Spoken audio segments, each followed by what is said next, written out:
Hello दोस्तों, welcome to the second part of Squid Game season 2। अगर आपने पहला पार्ट नहीं देखा तो लिंक आई बटन और डिस्क्रिप्शन में है। अगर पहला सीजन नहीं देखा तो भी वीडियो का लिंक वहीं मिलेगा।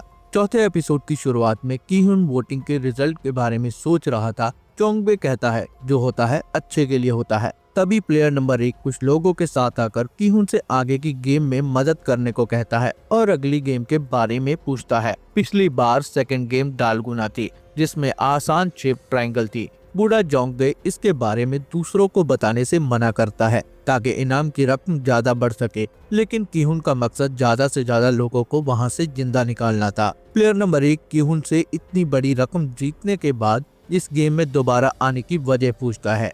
कीहुन का सोचना है कि वो पैसा दूसरों के खून से रंगा हुआ है और वो गेम को खत्म करना चाहता है। दोनों में छोटी सी बहस शुरू होने लगती है, लेकिन चोंगबे उनको एक टीम बनाकर अगली गेम पर फोकस करने को कहता है। कंग देहो भी उनकी टीम का हिस्सा बनना चाहता है। चोंगबे एक मरीन था जो देहो के टैटू को देखकर पहचान जाता है कि वो भी एक मरीन है, जिसके बाद देहो भी उनका साथी बन जाता है। थैनोस और नमग्यू एमजी कॉइन से बार बार अपना पैसा मांगकर मार पिटाई शुरू कर देते हैं और गेम जीतकर उनके पैसे लौटाने को कहते हैं। प्लेयर नंबर 1 बीच में आकर थैनोस और नमग्यू को रोकता है, जिस पे सब उसकी तारीफ करते हैं। शूटर्स अपना काम खत्म करने के बाद अपने अपने रूम में चले जाते हैं। रात को प्लेयर नंबर 1 कीहुन से अपने दिन के बर्ताव के लिए माफी मांगने आता है और अपनी बीवी की बीमारी के बारे में बताता है, जिसका लिवर ट्रांसप्लांट कराने के लिए उसे पैसे चाहिए थे। यह पता चलने के बाद उसके एक पुराने क्लाइंट ने मदद के लिए कुछ उधार दिया था, लेकिन उसकी कंपनी ने उसे रिश्वतखोर समझकर नौकरी से ही निकाल दिया। अब यह गेम उसकी आखिरी उम्मीद है, फिर चाहे ये पैसा किसी के भी खून से क्यों न रंगा हो। ऑर्गन निकालकर बेचने वाले सोल्जर अपने ऑफिसर से काम दुबे यानी सोल्जर 11 की कंप्लेंट करते हैं, जिसने उनके घायल किए हुए खिलाड़ियों के सर में गोली मारी थी। यह ऑफिसर गेम लीडर यानी हुआंग इनहू के नीचे काम करता है, जो काम दुबे को पर्सनली जानता है और उसे अपने पास बुलाकर उनके काम में दखल देने से मना करता है। डिटेक्टिव जुनहू अपने सीनियर ऑफिसर के पास मदद के लिए जाता है, लेकिन उनका कमिश्नर फिर से सबूत लाने को कहकर उनको फटकार लगाता है। जुनहू और मुसोक दो टीम बनाकर आइलैंड को ढूंढने का प्लान करते हैं। मुसोक बोट के कप्तान को अपना पूरा प्लान बताता है। दूसरी गेम शुरू होती है। यहाँ पिछली गेम में सबसे आसान शेप ट्रायंगल इस बार की सबसे मुश्किल शेप निकलती है। सब कीहुन पर चिल्लाने लगते हैं और रूम के अलार्म के साथ कीहुन का सपना टूट जाता है। एमजी क्वाइन की गर्लफ्रेंड जुनही उसके पास आकर उसकी अच्छी बेइज्जती करती है, जिसे अभी तक उसके यहाँ होने का पता ही नहीं था। बेचारी ने अपने बॉयफ्रेंड के कहने पर उस क्वाइन पे पैसा लगाया था, जिसने सबको डुबा दिया था। दूसरे गेम के लिए सबको 5-5 की टीम बनाने के लिए कहा जाता है। कीहुन की टीम में 4 आदमी थे, सिर्फ एक प्लेयर और चाहिए था। एमजी क्वाइन जुनही को अपने साथ टीम बनाने के लिए कहता है, लेकिन वो मना कर देती है। जुनही कीहुन और उसके दोस्तों के पास जाती है और तभी देहो एक आदमी को लेकर आ जाता है। बूढ़ी अम्मा, उसका बेटा, एक लड़की योंगमी और हियांजू एक साथ टीम बनाते हैं। हियांजू एक ट्रांसजेंडर है और अपनी सर्जरी करवाते करवाते कर्जे में डूब गई है।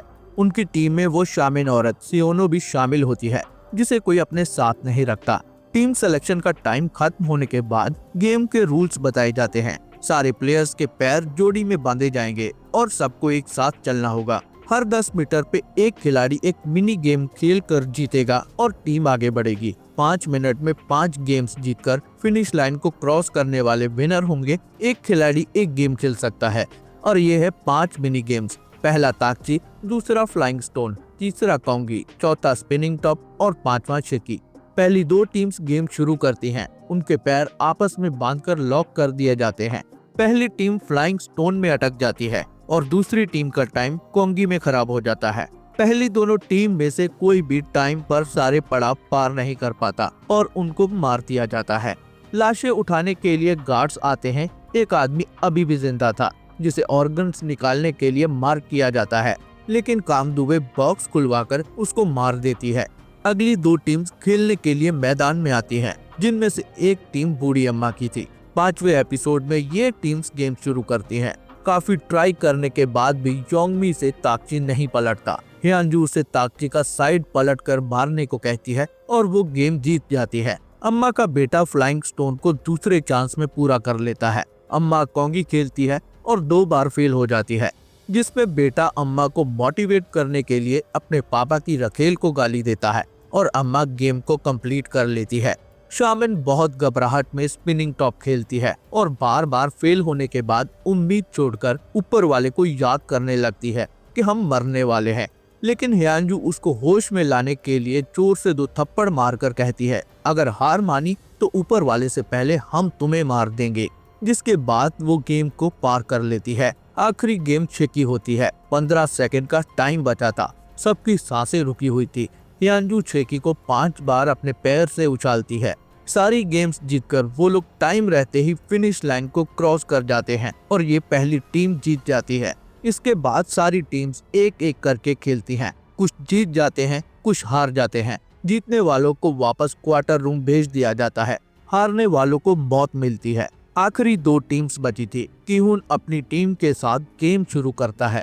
जुनही पहले ही चांस में ताकची को पलट देती है। चोंगबे पहले ही चांस में पत्थर को गिराकर फ्लाइंग स्टोन जीत जाता है। देहो कोंगी में पहली ही बार में जीत जाता है, लेकिन पहली बार में ही सारी गेम्स जीतने की उनकी एक्सपेक्टेशन खत्म हो जाती है जब प्लेयर नंबर 1 1-2 बार लट्टू को इधर उधर फेंक कर टाइम खराब करता है। लेकिन किहुन उसका हौसला बढ़ाता है और वो सही से गेम को पार कर लेता है। किहुन शेकी को 4 बार उछालता है। आखिर में वो मिस करने वाला था, लेकिन प्लेयर नंबर 1 टाइम रहते ही उसके पैर को आगे बढ़ाकर गेम को जिता देता है। दूसरी टीम हार जाती है और उन्हें मार दिया जाता है। ड्यूटी के बाद सोल्जर 11 काम दुवे अपने रूम में जाती है। पीछे से 2 सोल्जर आकर उसके साथ बदतमीजी करते हैं और उनके काम में दखल देने से रोकते हैं। साथ ही उसके रेप और कत्ल की धमकी देते हैं। जीतने के बाद किहुन की टीम बहुत खुश होती है और सब एक दूसरे को अपना नाम बताते हैं। हुआंग इनहू प्लेयर नंबर 1 अपना नकली नाम यहाँ बताता है, ओ योंगिल। गार्ड्स दूसरी गेम का रिजल्ट बताने आते हैं। दूसरी गेम में 110 प्लेयर एलिमिनेट होते हैं और इनाम की रकम 20.1 बिलियन वॉन्स होती है। मतलब बचे हुए हर एक प्लेयर को 75 मिलियन वॉन्स मिल सकते हैं। लेकिन बहुत सारे प्लेयर्स इनाम की रकम से मिलने वाले इस हिस्से से सेटिस्फाइड नहीं होते। इसीलिए गार्ड्स प्लेयर को वोटिंग करके फैसला करने को कहते हैं कि अगली गेम को खेला जाए या नहीं। वोटिंग प्लेयर नंबर 1 से शुरू होती है और इस बार योंगिल X दबाकर गेम ना खेलने के लिए वोट करता है। अम्मा बेटे को समझाकर भेजती है, लेकिन वो गेम खेलने के लिए O को वोट करता है क्योंकि उसका कर्जा माँ बेटे दोनों के पैसे मिलाने के बाद भी पूरा नहीं होने वाला था। शामन और हियांजू दोनों गेम खेलने के लिए वोट करती हैं। प्लेयर 125 मिन्सू गेम खेलने के लिए वोट करता है। योंगिल किहुन से पहले ही बाहर आकर सबको गेम बंद करने के लिए वोट करने को कहता है, लेकिन उसका इरादा तो गेम खेलने वालों को उकसाकर वोटिंग को बढ़ाना था। वोटिंग गेम खेलने वालों के फेवर में जाती है। इस बार MG क्वाइन ने भी X को वोट किया था। अम्मा बेटे से नाराज होती है तो वो अपने कर्जे का सच बताता है कि उस पर 100 मिलियन से भी ज्यादा का कर्जा है। चोंगबे ने गेम खेलने के लिए वोट किया था। वो किहुन से माफी मांगता है और अगली बार बाहर निकलने का वादा करता है, जिसपे किहुन कहता है कि शायद अगली बार गेम में हमें एक दूसरे को ही मारना पड़ जाए। हियांजू अम्मा को अपनी स्टोरी बताती है कि उसके ट्रांस होने की वजह से उसका परिवार और उसके दोस्त सब उससे दूर हो गए। उसकी आर्मी की जॉब छूट गई और सर्जरी की वजह से उस पर बहुत सारा कर्जा हो गया है। उसका प्लान है कि ये आखिरी गेम खेलकर पैसे लेकर वो थाईलैंड में सेटल हो जाएगी। बाथरूम में थानोस और उसके साथी MG क्वाइन को परेशान करते हैं क्योंकि उसने गेम ना खेलने के लिए वोट किया था। लेकिन कुछ हादसा हो इससे पहले ही चोंगबे और योंगिल वहां आ जाते हैं और सब शांत हो जाता है। रात को लाइट्स ऑफ होने से पहले ही किहुन अपना इंतजाम करता है ताकि रात को होने वाले किसी भी हमले से बचा जा सके। वो लोग बारी बारी पहरा देने का फैसला करते हैं। अम्मा जुनही के साथ बाथरूम जाने के लिए गार्ड से रिक्वेस्ट करती है और थोड़ा ड्रामा करने के बाद गार्ड मान जाता है। हियांजू भी उनके साथ चलती है। किहुन पहरा दे रहा था, तभी चोंगबे अपनी बारी के लिए उठता है। किहुन चोंगबे से कहता है कि मैं चाहकर भी लोगों का मन नहीं बदल पा रहा, जिसका मतलब वो गेम को बंद करवाना तो चाहता है लेकिन इस काम में अभी तक फेल था। जुनही बाथरूम में छिपकर रोती है और अम्मा उसे सहारा देती है क्योंकि उसकी डिलीवरी कभी भी हो सकती है। हुआंग जुनहो अपनी दोनों टीमों के साथ नॉर्थ और वेस्ट दोनों तरफ उस आइलैंड को ढूंढने निकलता है। सुबह होती है और सबको तीसरी गेम के लिए तैयार होने को कहा जाता है। नमग्यू और थैनोस अपना नशा पूरा करते हैं। प्लेयर 380 मिंचू को बाहर जाकर उनसे दूर रहने को कहती है क्योंकि वो थोड़ा भोला है और डरा हुआ है। प्लेयर 380 को भरोसा है कि मिंचू किसी को धोखा नहीं दे सकता। सारे सोल्जर्स अपनी ड्यूटी के लिए तैयार होते हैं और प्लेयर अगले गेम के लिए ग्राउंड की तरफ जाते हैं। तीसरे गेम मिंगल को खेलने 255 प्लेयर ग्राउंड में आते हैं, जहां बहुत सारे रूम्स बने हुए थे और बीच में घूमने वाला एक प्लेटफॉर्म था। सारे प्लेयर्स को उस प्लेटफॉर्म पर जाने के लिए कहा जाता है। गेम शुरू होते ही एक नंबर बोला जाता है और उस नंबर के हिसाब से प्लेयर्स को ग्रुप बनाकर 30 सेकंड में रूम में जाकर दरवाजा बंद करना होगा। पहले राउंड का नंबर होता है 10। 10 प्लेयर टीम बनाकर रूम्स की तरफ भागते हैं और जो लोग पीछे रह जाते हैं उनको गोली मार दी जाती है। रूम में शामन की नजर फिर से किहुन पे जाती है और वो उसे कहती है, तुम अभी भी जिंदा हो, मतलब तुम्हें यहाँ किसी खास मकसद से लाया गया है।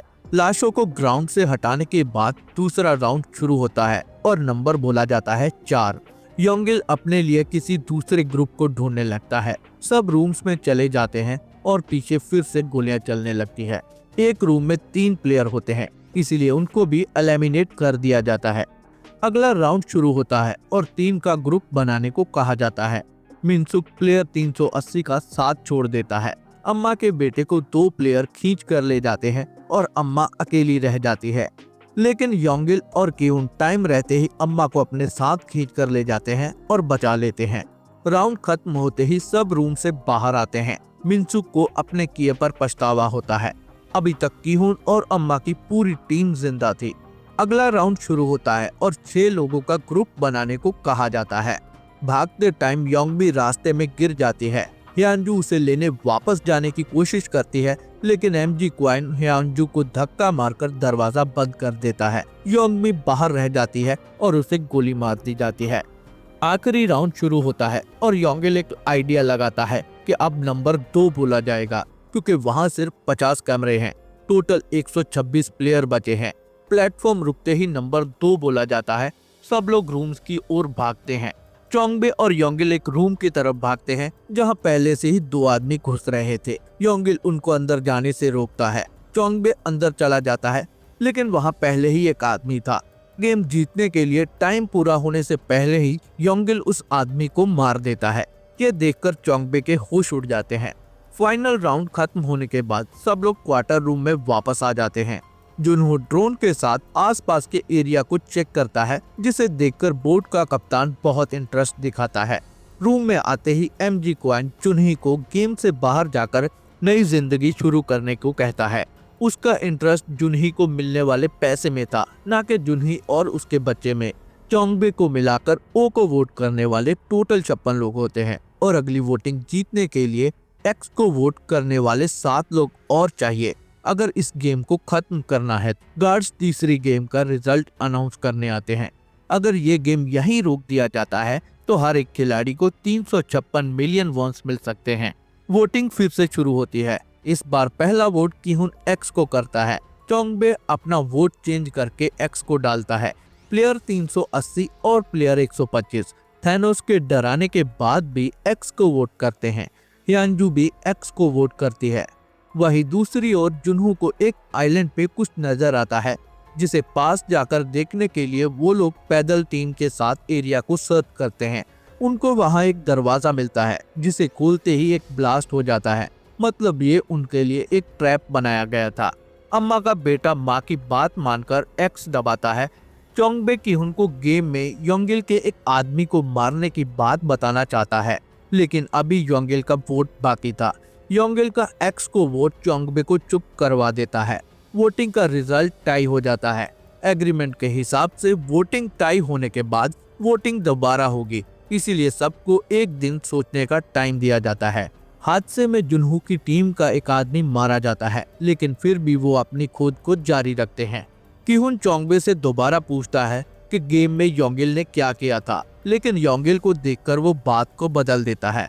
अम्मा का बेटा ओ वालों से एक आदमी को अपनी तरफ आने के लिए कहता है और देहो उसका साथ देता है। छोटी सी बात बड़ी हो जाती है और सब में बहस शुरू हो जाती है। कीहुन खाने के साथ फोर्क देखकर फ्रंटमैन यानी गेम लीडर का अगला प्लान समझ जाता है। बाथरूम में थैनोस और नमग्यू मिनसुक को वोट बदलने को कहते हैं। एमजी क्वाइन उनको रोकता है और एक्स वालों को इकट्ठा कर लेता है। दूसरी ओर थैनोस ओ वालों को इकट्ठा कर लेता है। थैनोस जुनही के बारे में उल्टा सीधा बोलता है और उनमें लड़ाई शुरू हो जाती है। हाथापाई में एमजी क्वाइन थैनोस के गले में फोर्क घुसा देता है और खुद को बाथरूम में लॉक कर लेता है। इस लड़ाई में 5 प्लेयर मारे जाते हैं। काफी खून खराबे के बाद नमग्यू ओ वालों को एक्स वालों के खिलाफ उकसाता है। ओ वालों का लीडर बूढ़ा चोंगबे अपने लोगों की गिनती करने लगता है। जुनहो के एक आदमी की तबीयत रात को खराब हो जाती है और वो बाहर आता है। उसकी नजर बोट के खुले हुए एक कमरे पे जाती है। वो कप्तान को ड्रोन के साथ छेड़छाड़ करते हुए देख लेता है, लेकिन बोट का कप्तान उसे मारकर पानी में फेंक देता है। ओ वालों के 3 लोग मारे गए थे और एक्स वालों के 2। सोल्जर्स और मैनेजमेंट वालों को स्पेशल गेम के लिए तैयार होने का ऑर्डर दिया जाता है। कीहुन सबको बताता है कि रात को उन पर हमला होगा। योंगिल लाइट बंद होते ही ओ वालों पे हमला करने को कहता है, लेकिन कीहुन इसकी बजाय मैनेजमेंट वालों पे हमला करके गेम लीडर को खत्म करने का प्लान करता है। वो रात को लाइट बंद होने के बाद हमले के दौरान छिपकर इंतजार करने के लिए कहता है और जैसे ही सोल्जर्स मरे हुए प्लेयर्स को उठाने आएंगे, उन पे हमला करके उनके हथियार छीन सबके साथ बाहर निकलने का प्लान बनाता है। रात को लाइट बंद होते ही ओ वाले एक्स वालों पे हमला कर देते हैं। नमग्यू प्लेयर 380 पे हमला करता है और उसको मार देता है, लेकिन मिनसुक उसको बचाने के लिए कुछ नहीं कर पाता। लाइट्स ऑन होते ही सोल्जर्स अंदर आते हैं और मरने वालों की आईडी स्कैन करने लगते हैं। इसी का फायदा उठाकर कीहुन अपने साथियों के साथ सोल्जर्स पे हमला कर देता है। बहुत सारे सोल्जर्स मारे जाते हैं और एक सोल्जर उनके हाथ जिंदा लग जाता है।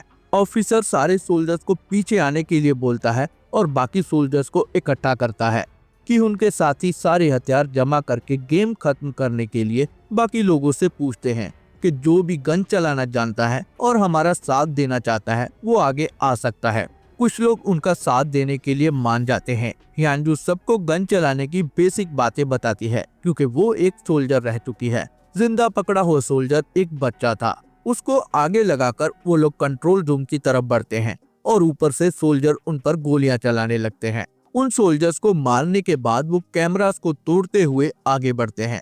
वो लोग मैनेजमेंट एरिया के नजदीक थे और तभी कुछ और सोल्जर्स उन पे गोलियां चलाने लगते हैं। दोनों तरफ से दबाकर फायरिंग होती है। कीहुन चोंगबे को लेकर ऊपर का दरवाजा ढूंढने जाता है और योंगिल पीछे से सोल्जर्स को संभालता है।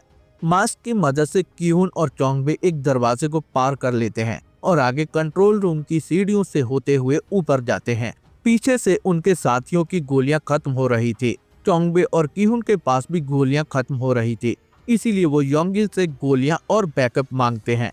योंगिल 2 लोगों के साथ उनके पीछे जाता है। देहो मैगजीन लेने के लिए क्वार्टर रूम में जाता है, जहां मरने वाले सोल्जर्स की पॉकेट्स में एक एक्स्ट्रा मैगजीन था।